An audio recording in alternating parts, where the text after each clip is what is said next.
HBO. Without their help making this fight, it would never have made. As Lou said before the fight, it wasn't an excuse. Macklin really didn't want to fight him. No, he wanted one fight beforehand and then fight him in the fall. But HBO really stepped up because they felt it was the right fight at this time to make for both Gennady and Macklin. And without their help, this fight wouldn't have been made. We also want to acknowledge Foxwoods Resort and Casino up here in Connecticut. It's a great facility, and we had a wonderful time staying up here. Is Golovkin some sort of contract with HBO for his fights, or can he work with Showtime in order to make it to the fight? Because by saying you want me to put in or guys like that, we all know he fights in Overboard and Showtime. So saying it really doesn't mean anything. Gennady fights exclusively on HBO. I think the equivalent fight can be made. Gennady's clearly above where Quillen's at right now. He's a much more popular fighter. He sells a lot more tickets. That's no disrespect to Peter. Peter's a great champion in his own right. He's fought at the Barclays Center before. He fights on Showtime. But if that fight's going to be made, it will be made on HBO because we feel they have a bigger budget and they get higher ratings. And with a performance like this tonight, we feel that if that fight's made, it will be on HBO. Wait 20 minutes. Wait 20. If it's the right fight, we've had discussions, and if it's the right type of fight. All right, I mean, look, see ya. They made Lennox Lewis and Mike Tyson before, and it was the same similar situation. So if that fight, if Quillen continues to win, and if Gennady continues to win, they'll be on a collision course. At some point, they'll make that fight.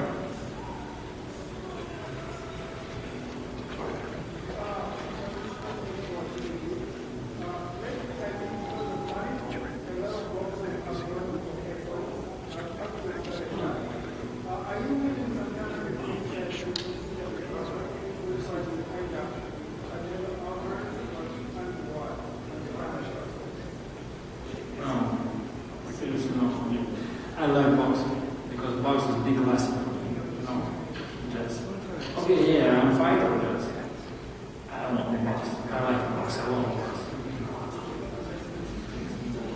To clarify that, no, he feels that the divisions are the divisions. There's no reason that if Andre is a 168-pound champion, he would fight him 168. If Canelo's 154, or he wants to move up to 160, no, we'll fight 160. There's a reason why they have weight divisions. So all three of you, do you feel that it's fair for your fighter as a team to have to move up or down when there's so many people in your division? I mean, it seems like HBO is getting as many super middleweights and middleweights as possible, clearly for Golovkin, but they also have an angle in pushing him towards Andre Ward. Is it fair for you and your fighters to have to move up to 168 to fight Ward? Yes, it's a big fight. I can answer that question because we've had a lot of discussions about that in the past. The priority is definitely for Gennady to stay at middleweight, and there's a lot more to prove at middleweight for him. There's a lot of champions like we just discussed. Matthew Macklin was one of the top names at middleweight, but there's a lot of other great names.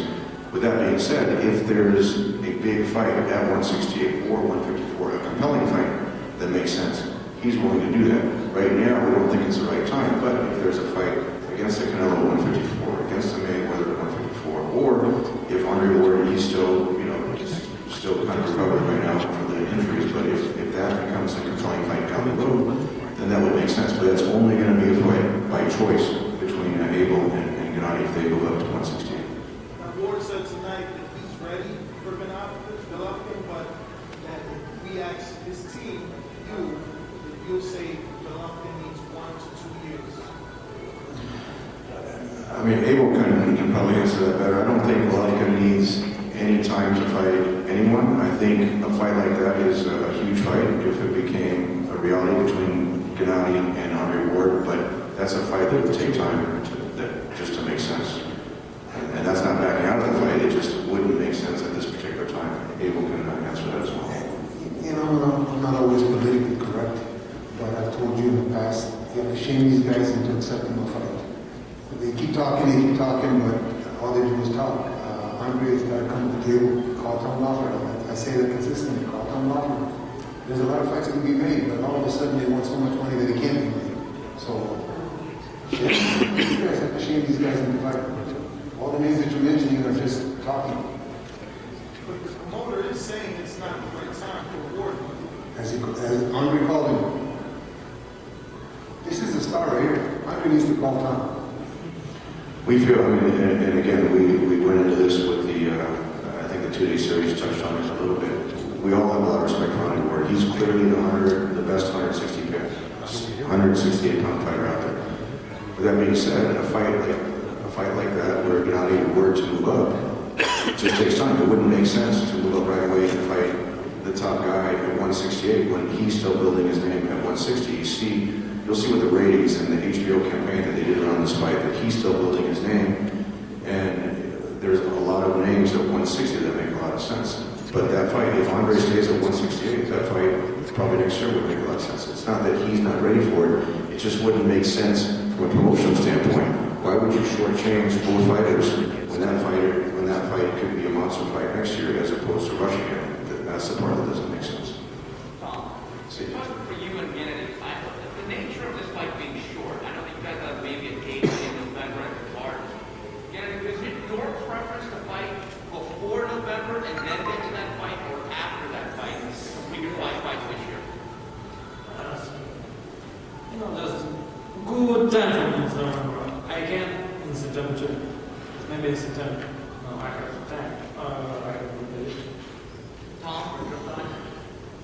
We have the next HBO date is set for November. However, there are 2 other options in August and September that we'll weigh and decide which one makes the most sense for him. We still definitely want to fight 5 times this year. We wanted to make a statement this year of Gennady being one of the most active champions around. And if right now he has 3 fights, this was the 3rd fight on HBO, but the 3rd title defense this year.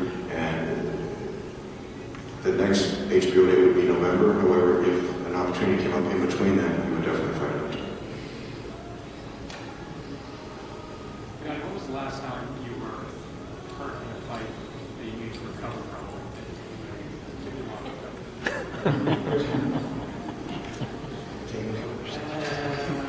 After I really became final because I lost.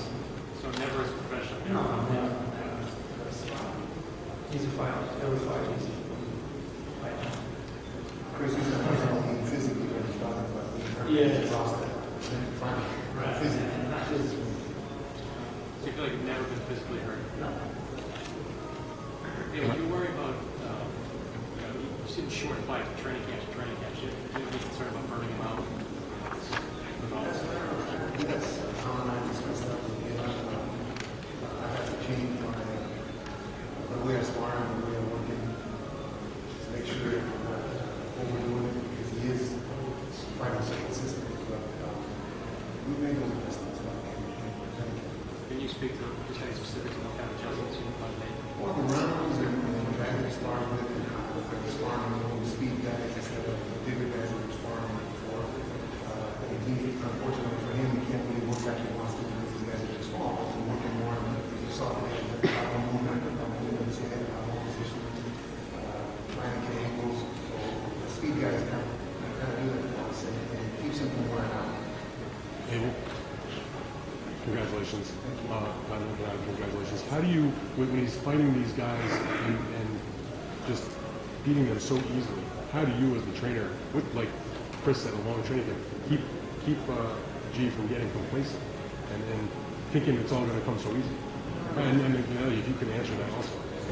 We do a lot of tactical work in the gym. Microphone. We do a lot of tactical work in the gym. We do a lot of movement, a lot of positioning. We put, I don't say armor, but we put pads on the guys in the gym so that they don't get hurt when they get something. So, seriously. So,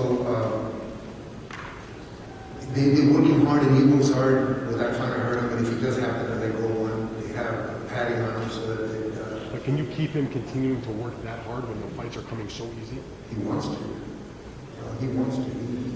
He gets so motivated. He knows it's his time. Can you? Yeah, thanks. There's not that much motivation. I think because different class.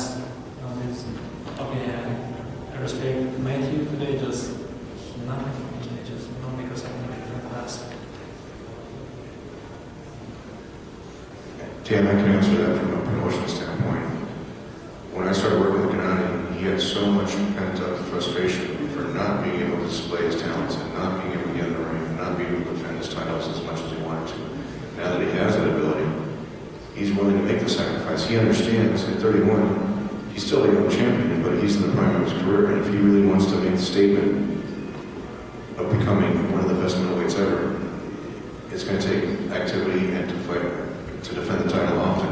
One thing that's very unique about Gennady, besides the fact that he has such a marketable and likable personality outside the ring and such an attractive style inside the ring, but one thing that's unique about him is that he doesn't want to wait, or he doesn't have to wait. If HBO has a full schedule and they can't accommodate him, I mean, he had a great offer from Monte Carlo in March, and that's why we took that fight.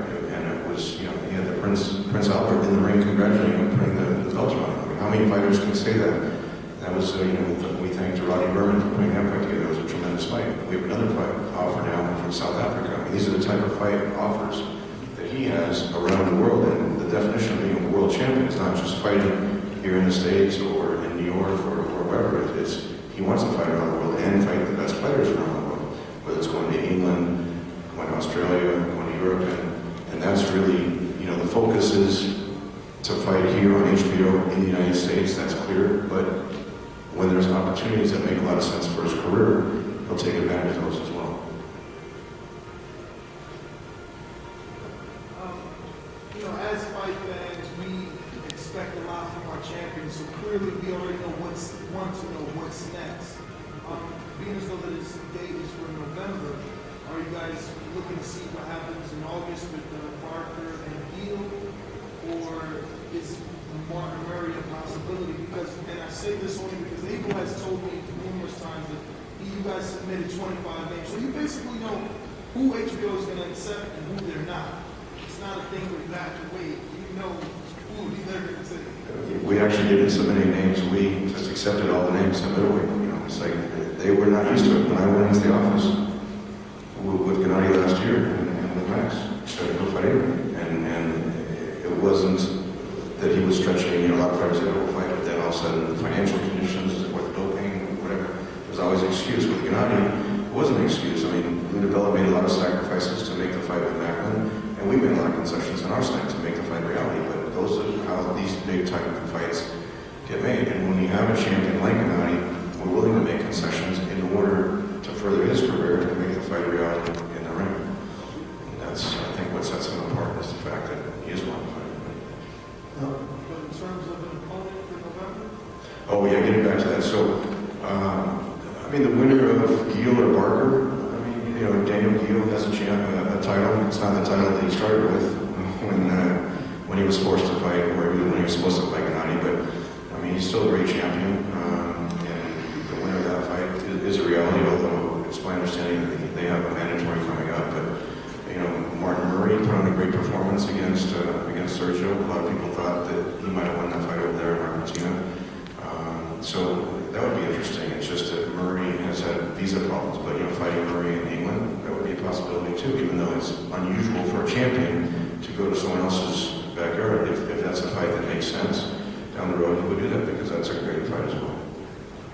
So it's safe to say that August, September is more kind of like the one that happened in March, she did overseas maybe. It really depends on. I mean, we have November. That's a great option on HBO. But if there's a different option that comes up, we would certainly take that, and then we can adjust the November date. So it really depends on what opportunities come up, and if it makes sense, you know, for his career, because there's a lot of things that change constantly. I mean, Chavez was supposed to fight in June and July and August, and September 7th, and we're still not sure if he's going to fight in September. So a lot of things change in the middleweight division. So after a performance like this, I think it'll open up a lot of doors, and it certainly made HBO excited with the performance. And I know they were supportive before the fight, and they'll be 10 times more supportive after this fight. Is it frustrating for you as a promoter at all, or as long as you give your fighter a fight, it's okay? Because I know you said Barker or Gill, but Gill already he gave up the belt. And Eddie Hearn said he has no interest in fighting Golovkin with Barker because, you know, he cares for his fighting. So Well, Eddie actually, I have a lot of respect for Eddie, but after the boxing fight, he said he's never going to let any of his fighters fight Gennady again. So it was frustrating last year. I have to say it was very frustrating last year. This year, having fought twice on HBO within 6 months, a lot of fighters can only hope for that. And making 3 title defenses, and each one of those, financially were very rewarding for Gennady, and it was a great step in his career. And it's a situation now that I think this performance will open up a lot of doors. So the frustration was behind us last year. This year, Felix Sturm ducked him for 2